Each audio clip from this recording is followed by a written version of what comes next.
चला तर मित्रांनो, आज आपण जाणार आहे केळी तोडायला. तर तुम्ही पाहू शकता, ही पहिली केळी आहे, आपण तोडून टाकू. कारण की नाही का, इथं तांबुटे लावलेले आहेत, तिथं सावड होता, त्याच्यामुळे तिथं काहीच पिकत नाही. त्याच्यामुळं सगळे केळी आपण तोडून टाकूया. तर मग व्हिडिओ तुम्ही शेवटपर्यंत नक्की पहा.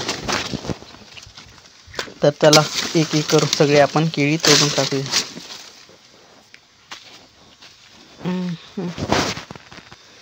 तर मग मित्रांनो, आधी पण तोडलेली होती केळी, पण मग ते तसंच राहते सारादी. तर मग त्याला तुम्ही कमेंटमध्ये सांगा, याला काही उपाय करू का, या केळी मरून जाते अशी. सारख्या तोडाव्या लागतात. तर मग त्याला तोडून टाकूया. तिकडून खाली आई ओरडते, कशाला तोडतो, तिथं साप बी पाहते. तरी पण मी भाऊ काय ऐकत नाही, काय तोडाच्या मागच लागलो. तिकडून आई चिरकते, खालून गोगं काही निघते. इथं लय अडचण आहे ना, हे केळीच्या पांडाची लयच. तर मग तुम्हाला दावतो चला. इथे लाईट पण आहे, 3 फ्यूज. तिथं पण प्रॉब्लेम होत होता, आणि त्याच्यामुळं केळी डायरेक्ट तोडूनच टाकू. मित्रांनो, तुम्ही कधी अशा केळ्या तोडल्या असेल तर मला कमेंटमध्ये सांगा. एकदा लावली का खूप साऱ्या होऊन जाते त्या केळी.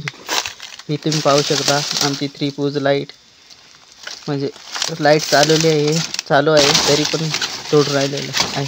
तर मग तिकडून चिरकते आई. ही पहा तुम्ही लाईट, त्याच्या खालून जाऊ फिरून आणि तोडू. 5-7 तवड्या तोडू टाकू आपण मस्तपैकी, म्हणजे सगळा मोकळा होऊन जाईल. तांबुट्याला म्हणजे टेन्शनच नाही, सावडामुळं तांबुट्या होता पण नाही. एकदम बारीकली झाडं राहते, जशी कुकुशीत.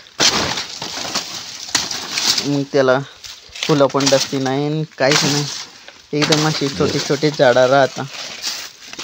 त्याच्यामुळं हे केळीचं लई वाईट काम राहतं. तुम्ही मला सांगा नेमकं याला काय करावं आयडिया, जेणेकरून केळी मरून जाते. इथं पुरं पानं पडलेले आहेत, तुम्ही पाहू शकता. आणि या पाल्यातच मोठे मोठे साप राहतात पावसाळ्यात, आणि उन्हाळ्यात पण राहतात. कारण की नाही का, ते उन्हाळ्यात सावली गवसात जातात ना, तर मग या पांट्यातच शिरून बसलेले असतात. तर त्याच्यामुळं मग पूर्ण आपण तोडून टाकू, साफसफाई पण करून टाकू, म्हणजे जेणेकरून साप काही राहणार नाही. आणि तांबुटीला पण मस्तपैकी सूर्यप्रकाश एकदम भेटेल. तर मग तुम्ही पाहू शकता, आमची इथं तांबुटी बनलेलीच नाही या केळीमुळे. तर मग व्हिडिओ आवडल्यास लाईक आणि सबस्क्राईब करून टाका. तर मग भेटूया नवीन व्हिडिओ.